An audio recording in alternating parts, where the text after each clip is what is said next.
הבאנו שלום עליכם, הבאנו שלום עליכם, הבאנו שלום עליכם, הבאנו שלום, שלום, שלום עליכם, הבאנו שלום עליכם, הבאנו שלום עליכם, הבאנו שלום עליכם, הבאנו שלום, שלום, שלום עליכם. שאלו שלום ירושלים, שאלו שלום ירושלים, שאלו שלום ירושלים, שאלו שלום ירושלים, שאלו שלום, שאלו שלום, שאלו שלום, שאלו שלום ירושלים. Pray for the peace. Shabbat shalom, Shabbat shalom, Shabbat shalom dans nos maisons.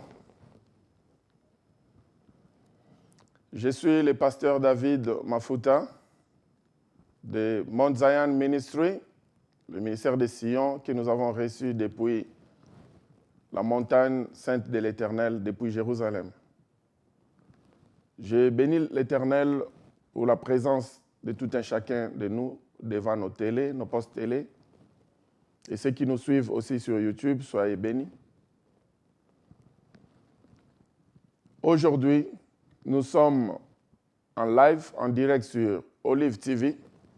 Si je m'abuse, la date du jour, c'est le 25 février 2017.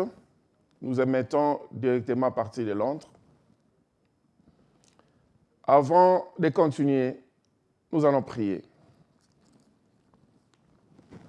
Adonai Elohim, le Tout-Puissant, Créateur de l'univers. Père, nous te bénissons pour ces moments. Cher Saint-Esprit de Dieu, par ta vertu, je prie au nom puissant de ton Fils Yeshua Mashiach. Laisse que tu couvres tout un chacun suivant cette émission par ton sang précieux et que ces messages viennent pour transformer nos vies, afin d'enlever et de détruire l'esprit de la théologie des remplacements et que nous répartions à l'évangile Made in Jérusalem. Cher Saint-Esprit de Dieu, prends le total contrôle. Utilise-moi comme simple canal pour me bénir et bénir ainsi ton peuple. Dans le précieux nom de ton Fils Yeshua Mashiach, nous avons ainsi prié et nous disons tous Amen. Comme nous voyons devant nos écrans, le titre de l'émission, c'est le Shabbat Shalom. Et même si vous voulez nous rechercher sur YouTube, sur la barre de recherche, vous allez toujours taper Shabbat Shalom et puis vous ajoutez mon nom, David Mafuta. Dans la barre de recherche de YouTube, vous tapez Shabbat Shalom, David Mafuta. Là, vous aurez la possibilité de suivre même nos vidéos déjà passées. Aujourd'hui, ça sera la 5e vidéo et ça va vous bénir davantage parce que de peur que vous puissiez rater complètement ce que nous sommes en train de dire, l'essence même de l'émission. Alors, je vais vous recommander de repartir sur YouTube. C'est là où vous allez voir 01, ça sera l'introduction, 02, notre premier message, ainsi de suite. Et aujourd'hui, c'est les 05. La même chose pour ceux qui sont sur Facebook. Vous allez juste, vous voyez mon email, adresse est là, pasteur.david.mafuta@yahoo.co.uk. Dès que vous tapez à la barre de recherche, sur votre barre de recherche de Facebook, vous allez nous retrouver. Je suis assis sur le fauteuil avec ma charmante épouse. Vous pouvez nous envoyer une invitation, mais de préférence, envoyez-nous un message. Parce que nous avons besoin de vos messages, nous avons besoin de vos soutiens. Nous avons besoin que vous puissiez vraiment nous soutenir sur tous les plans. Ceux qui veulent bien le faire sur le plan spirituel, vous êtes le bienvenu. Ceux qui veulent bien le faire sur le plan financier, vous voulez nous soutenir avec vos finances, soutenir cette œuvre de Dieu, vous allez toujours nous contacter. Nos 2 numéros de téléphone sont là, ou bien par Facebook, ou nous envoyez même un message sur YouTube. Nous allons vous appeler ou nous allons vous répondre pour vous donner nos coordonnées bancaires si vous voulez nous soutenir dans ce sens-là. Mais laisse que le Saint-Esprit de Dieu vous touche parce que nous ne voulons pas forcer qui que ce soit. Nous savons que c'est mieux et c'est avantageux que les frères et sœurs soutiennent l'œuvre de Dieu, mais que tout se fasse selon la volonté du Saint-Esprit de Dieu. Nous serons ici chaque samedi, comme nous avons déjà commencé d'ici 5 semaines, de 15h à 16h heure de Londres ou GMT, jusqu'à ce que le Saint-Esprit de Dieu va nous accorder cette place, ainsi que les responsables de la chaîne de télé Olive TV, avec votre soutien et votre concours, bien sûr que oui. Et les jours où vous ne nous verrez plus ici, ça signifie que la mission a pris fin et que nous allons continuer d'une manière ou d'une autre. Mais je sais que vous êtes là pour nous soutenir. Nous allons avancer un peu plus loin. OK, ne nous attardons pas là-dessus. Nous devons avancer pour le message. Nous bénissons l'Éternel. Je pense que vous vous souvenez encore ce que nous avons prêché pendant 4 semaines pour ceux qui étaient là devant leurs écrans. Pour ceux qui n'étaient pas là, il nous sera difficile de faire un récap pendant les 4 semaines. Cependant, nous pouvons juste faire un récap pour la semaine passée et puis avancer. Nous allons vous encourager d'aller en ligne pour nous rattraper. Merci beaucoup. Donc, sans plus tarder, aujourd'hui, nous allons continuer avec ce que nous avons commencé la fois passée concernant la loi. Alors, la théologie des remplacements nous a enseigné que nous ne sommes plus sous la loi. Nous sommes maintenant sous la grâce. Une loi que les théologies des remplacements n'avaient pas compris, avec celui qu'on a appelé aussi, ou ceux qu'on a appelé le père des réformes, comme Martin Luther, quand nous allons apprendre davantage concernant ce que Martin Luther a fait à l'Église. Aujourd'hui, on l'appelle le père des réformes.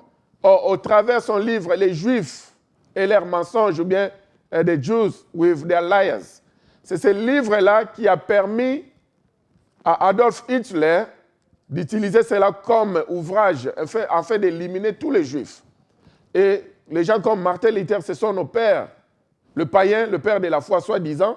Or, ce sont eux-là qui ont détruit le peuple juif et qui ont détruit aujourd'hui Israël, bien qu'ils ne sont plus vivants. Nous aurons beaucoup de choses à apprendre. Ça, c'est l'histoire. Aujourd'hui, allons droit au message. Est-ce que c'est vrai que la loi n'existe plus? Est-ce que nous sommes maintenant sous la grâce? C'est quoi la loi et c'est quoi la grâce? La loi qu'on appelle en hébreu les shakab. Est-ce qu'elle existe ou elle n'existe pas? Cette loi-là appelée shakab, nous allons prendre le dictionnaire de Larousse qui va nous définir chaque étape de cette loi-là, parce que nous aurons 4 étapes. Nous aurons les commandements, nous aurons les préceptes, nous aurons les statuts et nous aurons les ordres. Alors, Larousse va nous définir cela pour ne pas compliquer les choses. Est-ce que c'est vrai que nous n'allons plus vivre sous les statuts, sous les ordonnances, sous les ordres ou sous les commandements? Est-ce que c'est vrai? Parce qu'aujourd'hui, la loi n'existe plus. Nous sommes maintenant sous la grâce. Alors, sans plus tarder, nous allons prendre nos Écritures. Prenons les Écritures de Pierre. Avant de prendre Pierre, nous allons prendre Romains au chapitre 3, les derniers versets. Romains chapitre 3, les derniers versets. Donc, le verset 31. C'est Paul qui est en train de parler. Anéantissons-nous donc la loi par la foi? Loin de là. Au contraire, nous confirmons la loi. Il y a des gens qui ont très mal interprété les écrits de Paul. Et ce n'est pas leur faute, ou bien ce n'est pas notre faute. Paul était un rabbin. C'est difficile d'interpréter les écrits d'un rabbin. Raison pour laquelle même Pierre avait du mal à comprendre les écrits de ces rabbins-là qu'on appelle au nom de Paul. Il a dit que les écrits de Paul sont difficiles à comprendre. Alors, en tant que rabbin, les rabbins ne parlent pas d'une manière linéaire. Quand les rabbins parlent, ils parlent d'une manière où ils sont en train, c'est comme s'ils sont en train de contourner ce qu'ils veulent dire.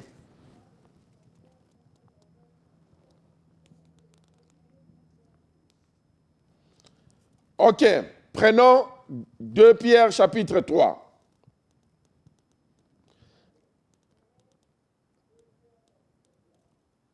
À partir du verset 5.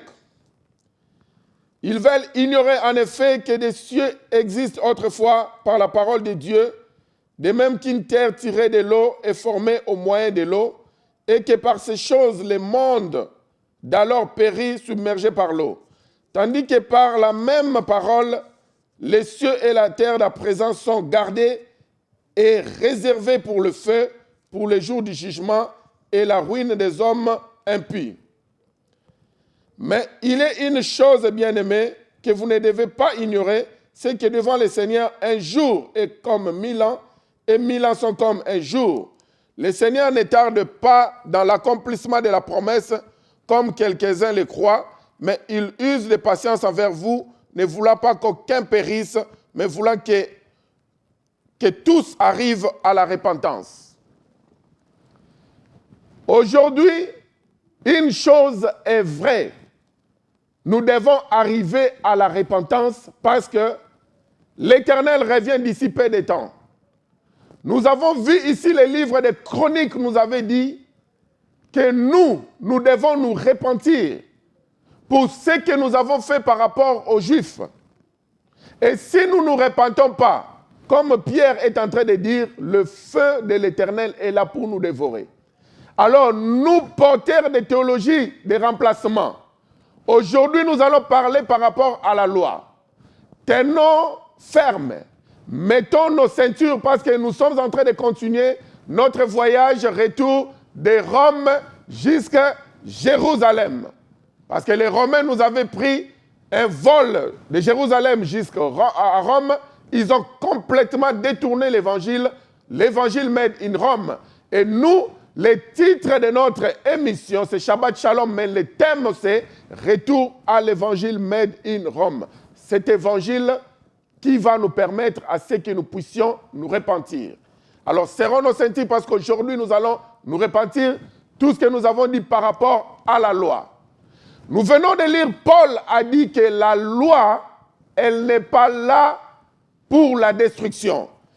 Paul nous a dit clairement que la loi sera accomplie au travers de la parole que nous venons de méditer. Il a dit que anéantissons-nous donc la loi par la foi. Loin de là, au contraire, nous confirmons la loi. Yeshua qui est venu, il dit que je ne suis pas venu pour abolir la loi, mais je suis venu pour l'accomplir. Ça signifie quoi, accomplir la loi? Dans d'autres termes, accomplir la loi, ça signifie je suis venu pour interpréter la loi. Yeshua dit qu'il n'est pas venu pour détruire la loi. Pierre ou Paul ici est en train de nous dire que la foi ne va pas anéantir la loi, la foi viendra plutôt pour accomplir la loi. Alors, qui nous a dit que la loi n'existe plus? Nous ne sommes plus sous la loi, nous sommes maintenant sous la grâce. Et la grâce dont on a mal compris. Alors, aujourd'hui, nous allons avancer pas à pas pour comprendre de quoi il s'agit. Prenons nos Bibles, toujours dans Romains chapitre 7.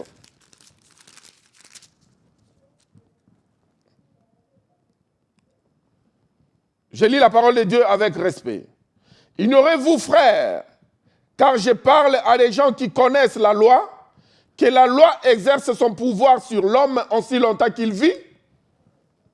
Ainsi, une femme mariée est liée par la loi à son mari tant qu'il est vivant, mais si le mari meurt,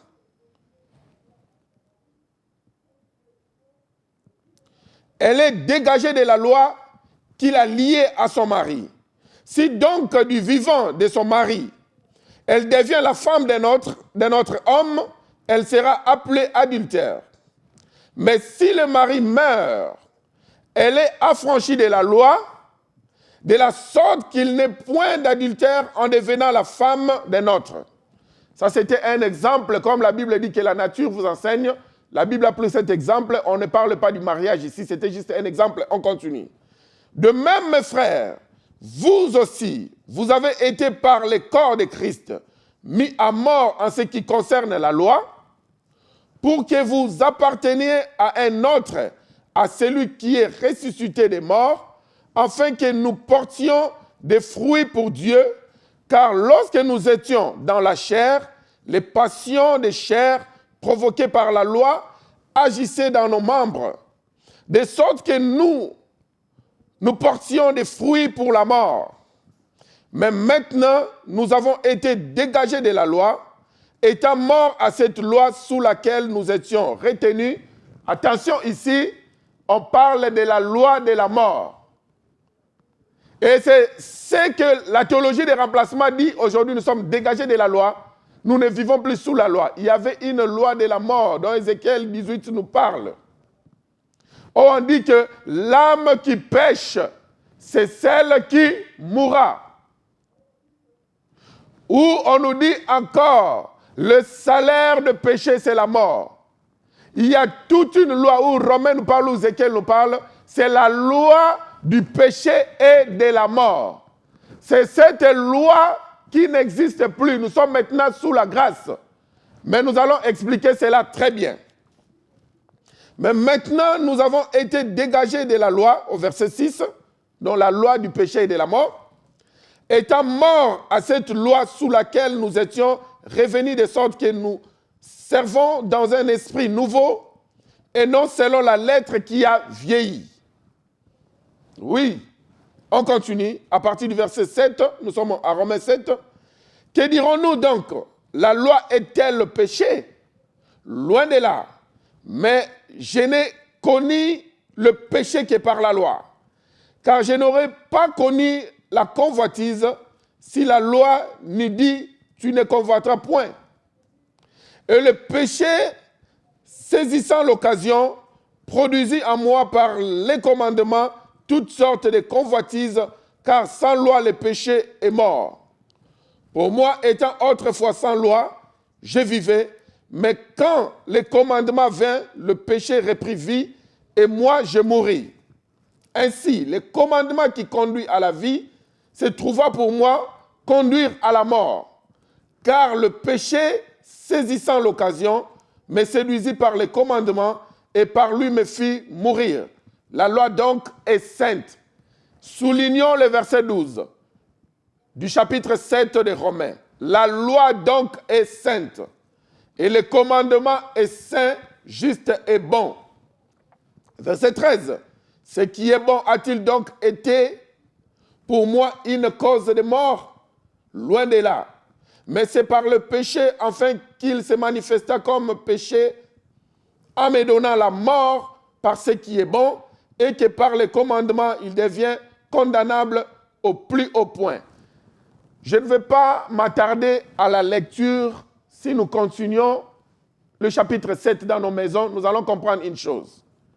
Je disais tantôt, quand un rabbin est en train de parler, son message est comme ça, circulaire. Les autres prédicateurs comme Pierre et autres, leur message était tout droit au but. Alors pour devenir rabbin comme Paul, il y a des études spécifiques à faire. Vous devez au préalable être un intellectuel, faire des grandes études et en fin de cela, vous pouvez maintenant être collé comme rabbin. Dès que vous devenez rabbin, vous pouvez facilement interpréter la Torah ou le Tanakh. Alors c'est pourquoi en Israël, à la synagogue, ce n'est que le rabbin qui interprète la Torah. Alors, Paul avait cette possibilité. C'était un intellectuel. Il connaissait très bien la Torah. Et par-dessus tout, il avait l'esprit de grâce. Le Saint-Esprit de Dieu dont nous allons parler. Quand on dit nous ne vivons plus sous la loi, mais sous la grâce, nous allons comprendre cela un peu plus tard par rapport à cette émission. Alors, comme Paul avait la maîtrise de la loi, l'interprétation de la loi en tant que rabbin, et il avait le Saint-Esprit de Dieu, il pouvait en même temps parler d'une manière circulaire en tant qu'un rabbin et donner directement la révélation. C'est pourquoi Pierre avait du mal à comprendre les écrits de Paul. Parce que lui, il n'avait que le Saint-Esprit de Dieu, l'Esprit de grâce, mais il n'avait pas la lettre comme Paul. Il n'avait pas la science comme Paul, la science des Écritures. Nous autres, nous avons eu cette possibilité-là. Nous avons fait la théologie, ou nous avons fait certaines études bibliques, mais seulement le comble est que la théologie que nous avons fait, la plupart de nous, c'était la théologie des remplacements. La théologie qui parlait que Dieu a rejeté Israël, Dieu a choisi l'Église, etc., etc. Aujourd'hui, nous allons maintenant ramener la théologie pure. Alors nous voulons parler de la loi par rapport aux écrits de Paul. Les écrits qui étaient difficiles à Pierre de comprendre, les écrits qui sont difficiles aujourd'hui à beaucoup de prédicateurs de comprendre, c'est ça par le Saint-Esprit de Dieu. Nous allons ramener ces écrits de Paul sur terre, sur la table, afin de décortiquer cela petit à petit. Alors ici, qu'est-ce que Paul est en train de parler? Paul est en train de dire au verset 12 que la loi est bonne, elle est merveilleuse. Mais cependant, Paul ici est en train de parler des lois. Quand nous allons suivre ça dans nos maisons, nous allons comprendre. Il parle d'une loi qui est spirituelle et il parle d'une autre loi qui est charnelle. Alors la loi qui est charnelle, c'est cette loi que Paul trouve qu'elle est plus forte et c'est cette loi qui dirige sa vie. Raison pour laquelle quand on descend, Paul poussera d'Adiès pour dire que le bien que moi je vais faire, je ne peux pas, mais le mal que je refuse, c'est ce qui vient facilement. Parce qu'il y a une loi charnelle qui domine mon corps. Et c'est ce qui me fait faire des choses. Mais après, il va dire que gloire soit rendue à Yeshua, parce qu'au travers lui, j'ai reçu la loi de la grâce ou la loi du Saint-Esprit de Dieu. Je peux maintenant tout faire par rapport à cette loi-là. Alors, quand nous continuons au chapitre 8 des Romains, parce que je n'aimerais pas que nous puissions lire, nous allons tourner à rond, et puis nous risquons de ne pas finir le message. Mais le passage que je suis en train de nous donner, nous pouvons méditer cela dans nos maisons.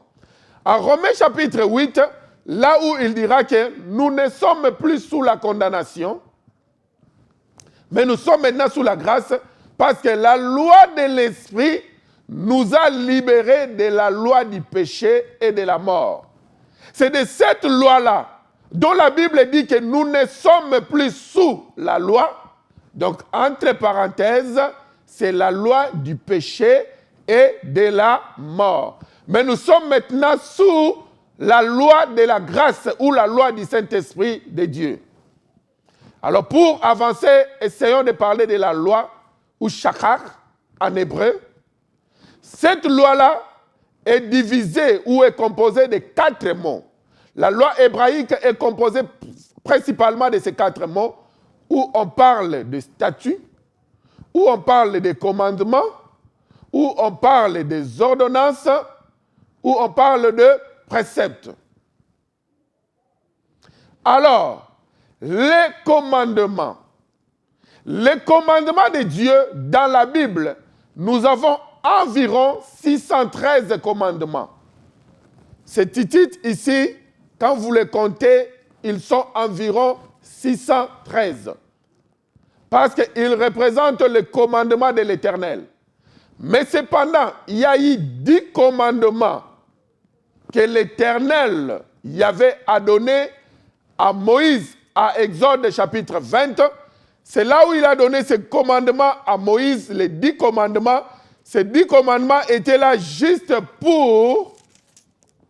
C'était la sommation de tous les 613 commandements. Environ 613 commandements dans la Bible. Alors, leur sommation, c'est ce qui donne les 10 commandements. Alors, ces 10 commandements, quand vous les comptez, les 5 premiers, c'est la relation entre Dieu, Yahvé Adonai, et l'homme. Et les 5 derniers, c'est la relation entre hommes. C'est pourquoi aussi, Yeshua dira à ses apôtres, « Je vous donne un commandement nouveau. » Alors, il dit dans ce commandement nouveau, c'est de vous aimer les uns les autres. Et d'aimer l'Éternel au-dessus, par-dessus toutes choses. Ça regroupe maintenant les 10 autres commandements, qui étaient la sommation d'environ 613 commandements. Maintenant, ce nouveau commandement que Yeshua est en train de donner à ses apôtres et aussi la sommation des 10 commandements que Moïse a reçus sur le mont Sinaï. Alors, qu'est-ce qui va se passer? C'est maintenant regroupé en 2.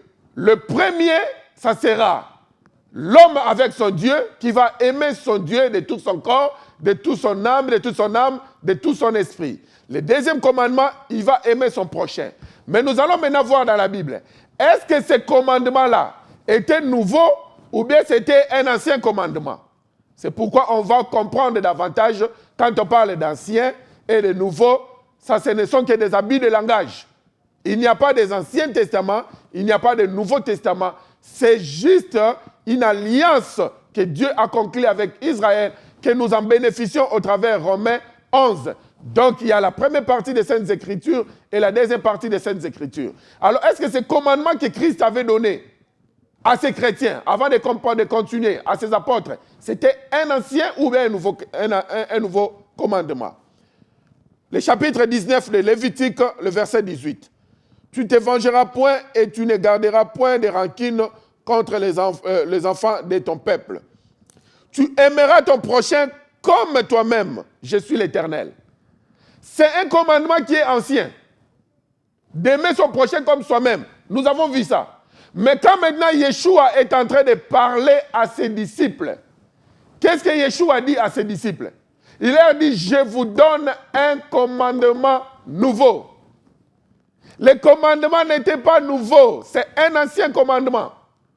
Mais comme pour ses disciples, ils n'avaient jamais connu ce commandement, parce que la plupart de ses disciples n'étaient pas au préalable, se suivaient, c'était des pêcheurs, c'était des businessmen et autres, ils ne connaissaient rien des Écritures. C'est lui qui a commencé à les apprendre les ABC des Écritures. Alors pour ces apôtres, aimez-vous les uns les autres, c'était un nouveau commandement. Mais en fait, les commandements n'étaient pas nouveaux. Dans Lévitique 19, les commandements existaient déjà. Alors, on a vu qu'une partie de la loi de Shachab, il y a ce qu'on appelle les commandements. Ces commandements ne sont pas nouveaux. Ces commandements sont éternels. Ce que Dieu avait donné à Moïse, tout ce que Dieu a écrit dans la Bible, ça reste éternel, à perpétuité. Ce qui va changer, ce sont les applications. Parce que les commandements, il y a le principe et les applications. Les principes vont rester le même, les applications vont changer.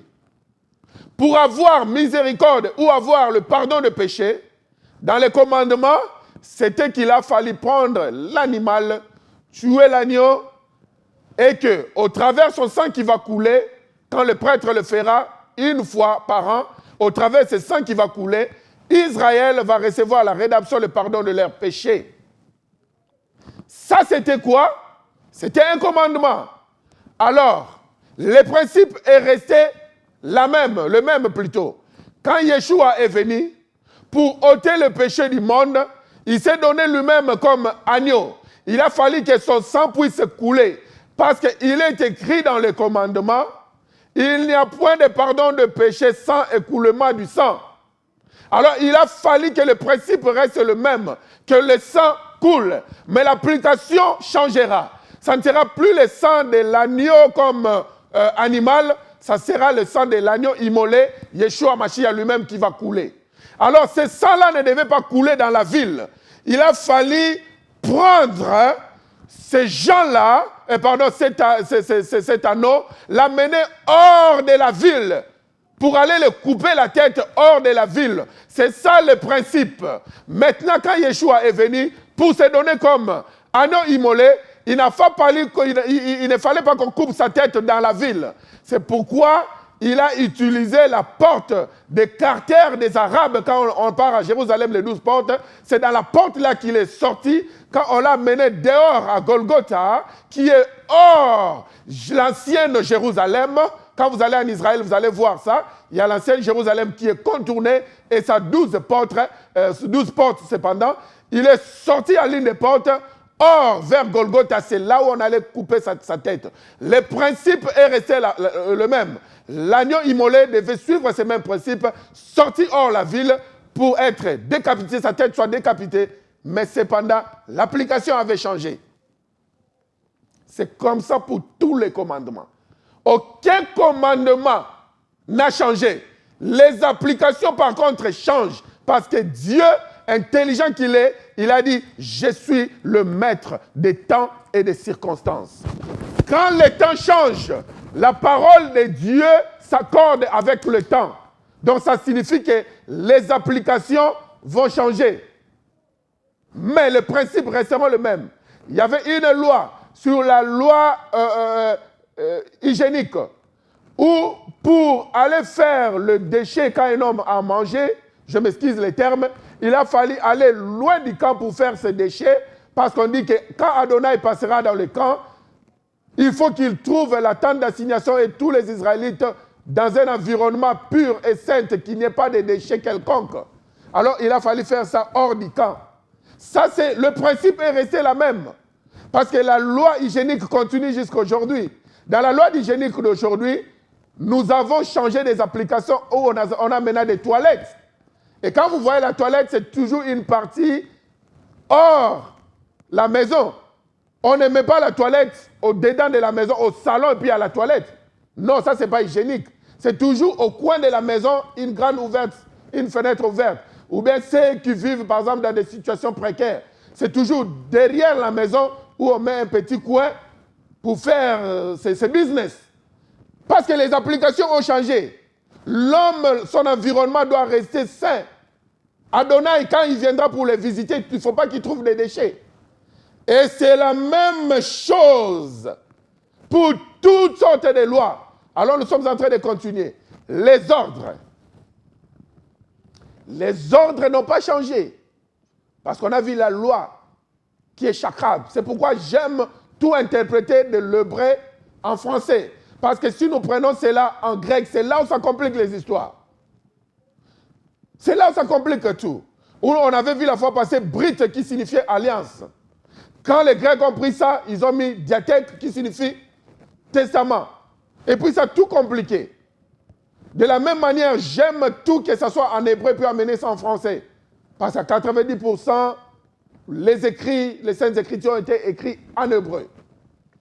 Alors, maintenant, les ordres, pour ne pas être francophone, parce que je ne suis pas aussi Monsieur Larousse, je ne suis pas Monsieur Larousse, avec le peu de français que je parle. Il faut définir les ordres. Les ordres, c'est ce qu'on nous donne à exécuter, c'est tout.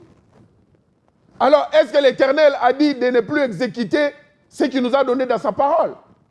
Pour qu'on dise que la loi n'existe plus. Non, les exécutions continuent.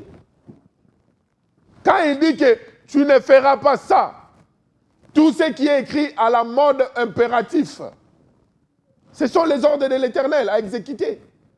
Tu ne mangeras pas beaucoup, tu ne feras pas l'excès de table. Tu manges beaucoup, tu as péché.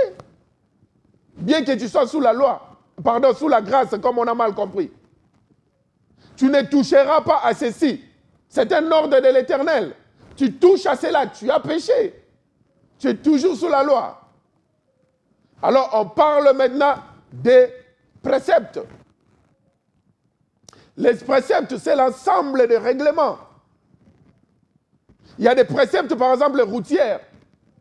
Les règlements de la route, c'est ce qu'il faut respecter. Quand tu respectes ça, tu as la vie sauve, tu veux conduire comme tu veux. Mais tu ne respectes pas les préceptes routiers, les règlements routiers. Tu as un problème. Il y a aussi les préceptes de la Bible, les règlements de la Bible, qu'il faut respecter. Si tu ne respectes pas ça, tu as des problèmes avec Dieu. Alors, quelle est cette loi-là qui n'existe pas? Parlons encore des statuts. J'aimerais assez qu'on puisse avancer. Que ce soit les statuts, les préceptes, que ce soit les commandements, que ce soit les ordonnances, tout ce qui fait la loi en hébreu, rien n'a changé. Les principes sont restés les mêmes. Les applications, par contre, ont changé. N'acceptons pas que quelqu'un vienne nous dire « Nous ne sommes plus sous la loi, nous sommes sous la grâce ». Même la grâce, elle marche toujours avec la loi. Il faudrait être en prison pour qu'on te fasse une grâce. Il faudrait que la loi puisse t'arrêter puisque tu as volé et que la grâce présidentielle ou la grâce royale arrive ou la grâce d'un gouverneur. Je fais grâce à tous les prisonniers qui ont fait 10 ans, je les enlève. Ces 10 ans, ils sont acquittés. C'est parce qu'il y a eu la loi et la grâce a surgi. Sans loi, on ne parlera pas de la grâce. C'est parce qu'il y a eu une loi que l'âme qui pêche, c'est celle qui mourra. C'est la loi de péché et de la mort. Alors Yeshua a vu que non, c'est difficile. Il a dit que moi, je suis venu pour interpréter la loi. Je ne suis pas venu pour l'abolir. Raison pour laquelle, quand il partait à la synagogue, il respectait tout. Il ne marchait pas hors la loi. Quand ils sont venus pour l'attraper, il les a dit, montrez la monnaie. Il a dit, qu'est-ce que vous regardez? C'est quelle figure que vous voyez sur la monnaie? Ils ont dit que c'est César. Ils ont dit, oui. À César, c'est qui est à César? Parce qu'ils savaient que la loi juridique ne peut pas changer. Quelle loi qui n'existe plus? La loi juridique? La loi diététique? La loi hygiénique? Ou quelle loi? Nous ne sommes plus sur la loi. Quelle loi? Essayez de nous expliquer ou expliciter tout.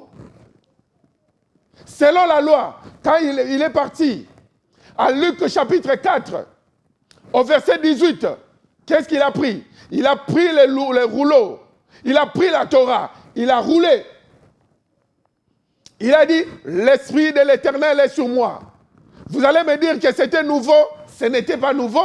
Quand nous ouvrons Ésaïe 61, je n'aime pas parcourir pour éviter de casser la chaîne qui est en train déjà de rouler au travers de mon esprit. Quand nous lisons Ésaïe 61 dans nos maisons, ce que je vous donne comme enseignement, ce sont les enseignements que l'Esprit de l'Éternel a déjà écrits dans mon cœur. Et à tout moment que je prends la Bible, comme au commencement, si vous avez remarqué les 5 premières minutes, je voulais tourner en rond parce que je commençais maintenant à lire. Lisons dans nos maisons, Ésaïe 61, où Ésaïe est en train de me dire, l'Esprit de l'Éternel est sur moi. Quand il m'a oué pour aller annoncer une année de liberté aux pauvres. Les amis d'Ésaïe qui étaient avec lui, ils ont vu qu'Ésaïe était un fou. Il est en train de dire qu'il va libérer les pauvres. Il est en train de dire qu'il va prêcher la parole de Dieu. Il est en train de dire qu'il va délivrer les gens. Cependant, lui-même, il n'était même pas ses prophéties. En ce moment-là, Israël ne voulait même pas respecter ses prophéties. Ses amis ont dit qu'il était fou. Même lui-même, Ésaïe, quand il a fini cette prophétie d'Ésaïe 61, il s'est dit, qu'est-ce que moi j'ai dit? Quel est cet esprit de l'Éternel qui est sur moi pour aller délivrer les captifs? Il s'agit de quel esprit? Mais maintenant, quand Yeshua est venu, dans Luc chapitre 4, à partir du verset 18, il est entré lui-même dans les temples. Comme lui-même aussi était un rabbin, à l'ère de l'écriture, il a pris les 7 écritures. Il a ouvert Ésaïe 61. L'Esprit de l'Éternel est sur moi. Il parlait maintenant de lui-même. Parce que lui-même est la Torah écrite. Il est la loi écrite. Il dit dans Jean chapitre 1, au commencement était la parole était avec Dieu, la parole était Dieu, et cette parole s'est fait chair. Cette parole a porté la chair humaine. C'est la loi écrite. Yeshua Mashiach est la loi écrite. En disant que la loi n'existe pas, carrément nous sommes en train de dire que Yeshua n'existe pas. Come on, soyons sérieux. En disant que la loi n'existe pas, c'est dire que Yeshua lui-même n'existe pas. Je ne suis pas en train de crier comme quelqu'un est en train de le dire. Je n'écris pas. Ça me donne la démangeaison. Écoutez quelqu'un qui dit que nous ne sommes plus sous la loi. Nous avons vu que la loi est principalement définie par les statuts, les ordres, les ordonnances et les commandements. Qu'est-ce qui a changé? Absolument rien n'a changé. De quelle loi on parle? Yeshua qui dit qu'il n'est pas venu abolir cette loi, il est venu interpréter cette loi. La version Louis II dit « Je suis venu l'accomplir ». Non. La version hébraïque dit « Je suis venu l'interpréter ». Alors, en interprétant Luc chapitre 4, 18, qui était Ésaïe 61, il a fini, il a dit, maintenant, cette parole de l'Écriture vient de s'accomplir. Il a fermé les rouleaux. C'est de ces rouleaux-là que Paul est en train de dire à Timothée, garde les Saintes Écritures que tu as appris depuis ton enfance. C'est ce qu'aujourd'hui, les Romains ont appelé l'Ancien Testament. Ils ont mal utilisé les mots même qui étaient alliance. Les mots qui étaient dans Jérémie 31, 34, à partir du verset 34 jusqu'au verset 35. Je vais, dit l'Éternel, changer de position d'alliance. Ça ne sera plus écrit sur des pierres, mais ça sera maintenant écrit dans vos cœurs par les doigts du Saint-Esprit de Dieu. Et c'est ça la nouvelle alliance. S'il faudrait appeler Nouveau Ancien Testament, disons les Saintes Écritures de l'Ancienne Alliance, de l'Ancienne Alliance et de la Nouvelle Alliance. Il n'y a pas des Anciens et des Nouveaux Testaments. J'ai Louis II. N'essayons pas de m'interpréter que c'est un antichrist. Non. J'ai Louis II. Je suis pentecôtiste comme vous autres. Vous êtes en train de me suivre à la maison. Alors, pour interpréter les Écritures d'Ésaïe 61, quand il a fini, Yeshua a fermé la Bible. Alors, quelques jours, un peu plus tard, parce que c'est difficile, la chronologie biblique est difficile. Quelques temps après, Jean-Baptiste est dans sa prison. C'est là où nous lisons, quand nous lisons Matthieu chapitre 11. Jean-Baptiste a envoyé ses disciples pour aller demander à Yeshua si c'était lui le Messie ou si on devait attendre notre Messie. Pourquoi Jean-Baptiste disait cela? Parce que Jean-Baptiste, c'est seulement l'Élie qui devait revenir. Quand nous lisons Matthieu chapitre 11, nous voyons Yeshua, quand il continue de faire l'éloge de Jean-Baptiste, il dit que Jean-Baptiste n'était pas autre, c'est l'esprit d'Élie qui était en lui. C'est l'Élie qui devait venir. C'est lui, la Jean-Baptiste. C'est pourquoi on l'appelait le plus grand de tous les prophètes. Parce que l'esprit de Dieu, l'esprit de grâce résidait sur lui. Il était le seul prophète. Les autres prophètes avant eux, l'esprit venait pour rendre ministère et puis il partait. Ils étaient des hommes simples comme vous et moi. Alors, nous sommes même mieux parce qu'aujourd'hui, l'Esprit Saint habite en nous. Je ne m'aimerais pas changer de thème. Continuons à ce que nous sommes en train de dire. Alors, il a dit, allez dire à Jean-Baptiste. Quand vous voyez ce qu'il a dit, allez dire à Jean-Baptiste, hein, en Matthieu chapitre 11, c'est Ésaïe 61. Il a dit que, partez lui dire que les gens sont délivrés, les boiteux marchent, les aveugles voient, les morts sont ressuscités et la parole de Dieu est maintenant interprétée. Il a dit que la parole de Dieu est maintenant prêchée. Quand nous lisons cela en hébreu, on dit que la parole de Dieu est maintenant interprétée. La Torah, qui était sans vie, comme Corinthiens est en train de nous dire, une lettre sans le Saint-Esprit de Dieu, elle est morte. La Torah, sans le Saint-Esprit de Dieu, elle est morte. Mais quand la Torah reçoit le Saint-Esprit de Dieu, elle le vivifie. Qui vous a dit que nous devons négliger les Saintes Écritures qu'on a changé de nom pour dire que l'Ancien Testament. Il a dit que l'interprétation de ce message, les morts même ressuscitent. C'était ça la puissance de l'Église. Aujourd'hui, combien ressuscitons-nous les morts? Aujourd'hui, combien prions-nous pour les malades et les malades sont guéris? Aujourd'hui, combien prions-nous pour la délivrance? Ce message me concerne moi-même. Parce que je me vois quelque part aussi, parfois lié. Parfois, je me vois aussi, j'ai besoin de la délivrance pour une situation ou une autre.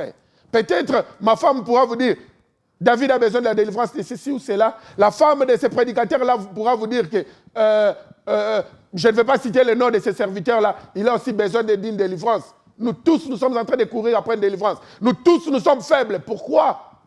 Parce que nous disons la loi n'existe pas. C'est maintenant la grâce. Ouf! Interpréter. quand il a interprété Ésaïe 60, Jean-Baptiste dans sa prison a compris que c'est le monsieur, l'interprète de la loi est venu. La loi faite chair est venue pour interpréter sa propre loi. Il a pris la chair humaine.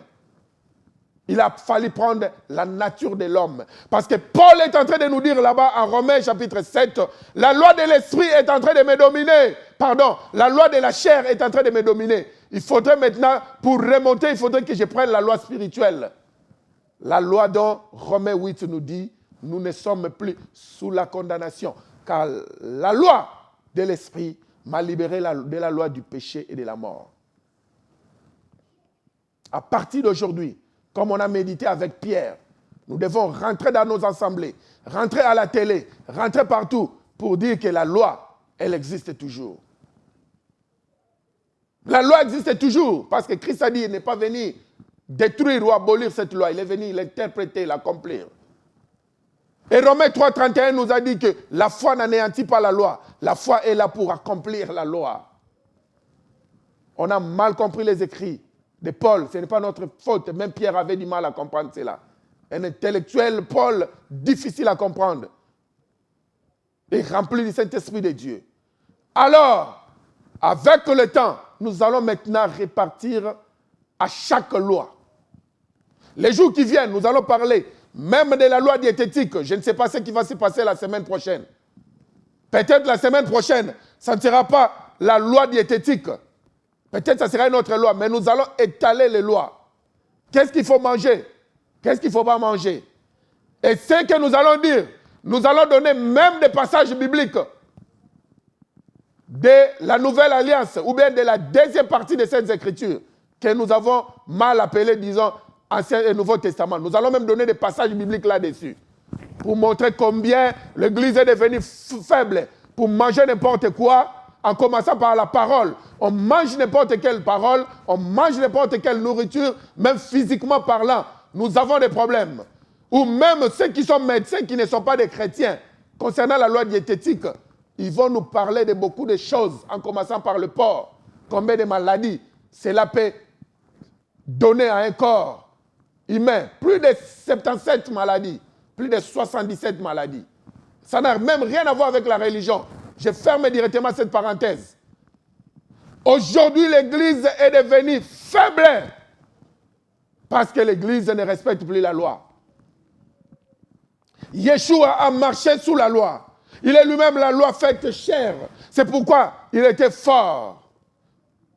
Timothée, Paul l'a dit, n'oublie pas cette loi-là. Marche toujours avec cette loi-là. C'est pourquoi Timothée était fort. C'est pourquoi les apôtres étaient forts. C'est pourquoi l'Église du 4 premiers siècles, cette Église ne connaissait pas encore le Nouveau Testament. Est-ce que je dis que je suis contre le Nouveau Testament? Non, ne m'interprète pas de cette manière-là. Nous avons médité Romains 11, qui est la deuxième partie des Écritures qu'on a appelée Nouveau Testament. Donc, je continue à méditer cela. Cette Église, pendant 4 siècles, elle n'avait que ce qu'on appelait le Torah et la Tanakh. Et c'est ce qui a fait sa force. Quand nous lisons dans Luc chapitre 16, où nous voyons l'homme riche et le pauvre Lazare. C'est pourquoi dans la vie, ce n'est pas bien d'être pauvre. L'homme riche, la Bible n'a pas dit son nom. Mais Lazare, on a souligné et piétiné le pauvre Lazare. Si nous traversons des situations difficiles, nous ne sommes pas pauvres, nous sommes riches en Christ. La situation va changer. Courage.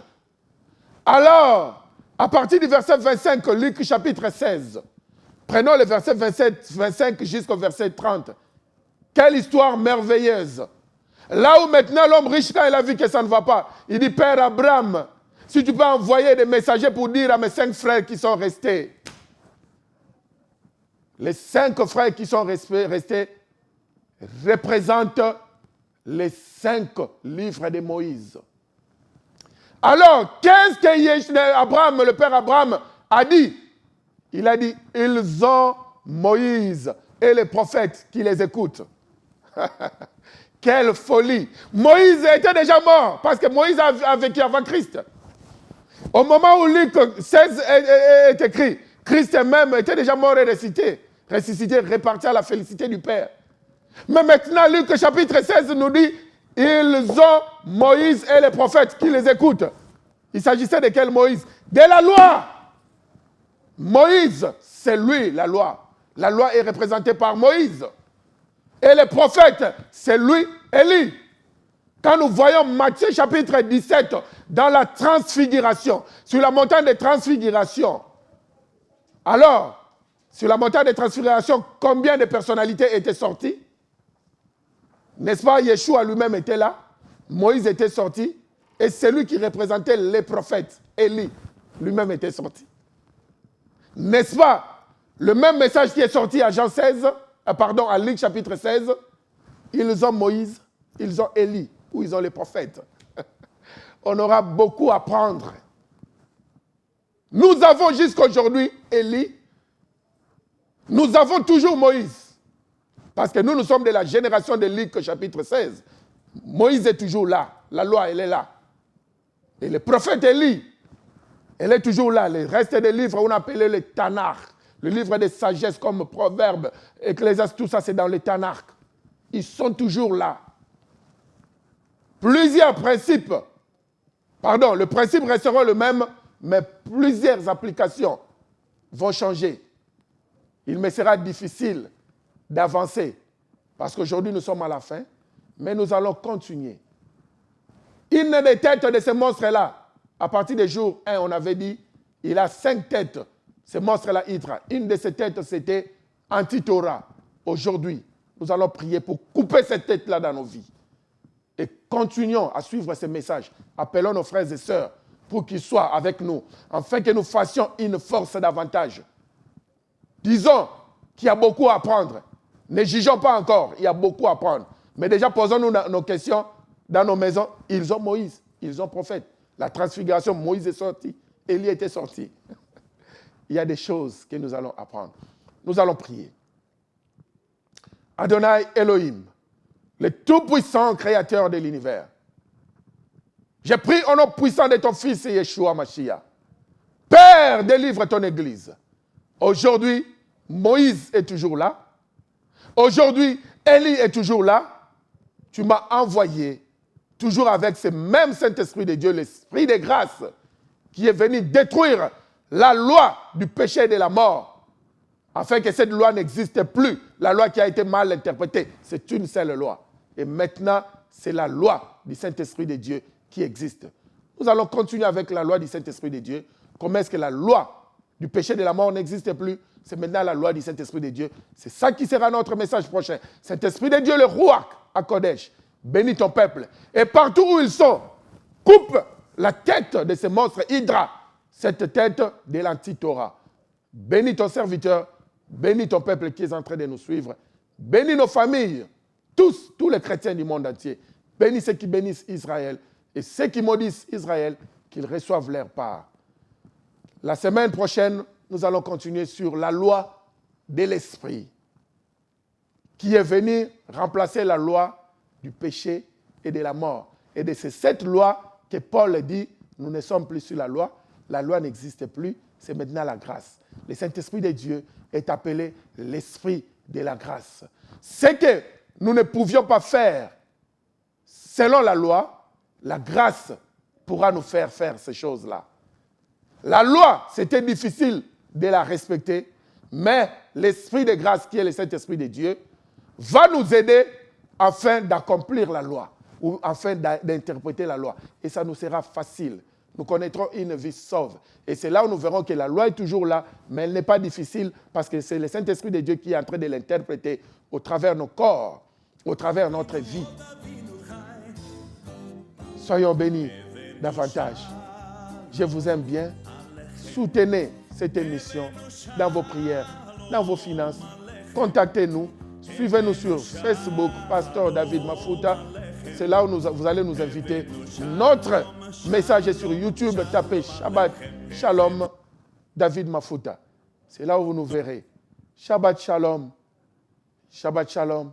Shabbat Shalom. Que Yeshua HaMashiach vous bénisse tous. Que Yeshua HaMashiach vous bénisse tous.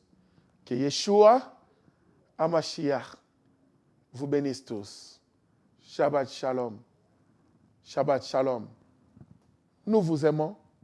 Nous sommes à la fin de cette émission. Evenu shalom alechem, Evenu shalom alechem, Evenu shalom, shalom, shalom alechem.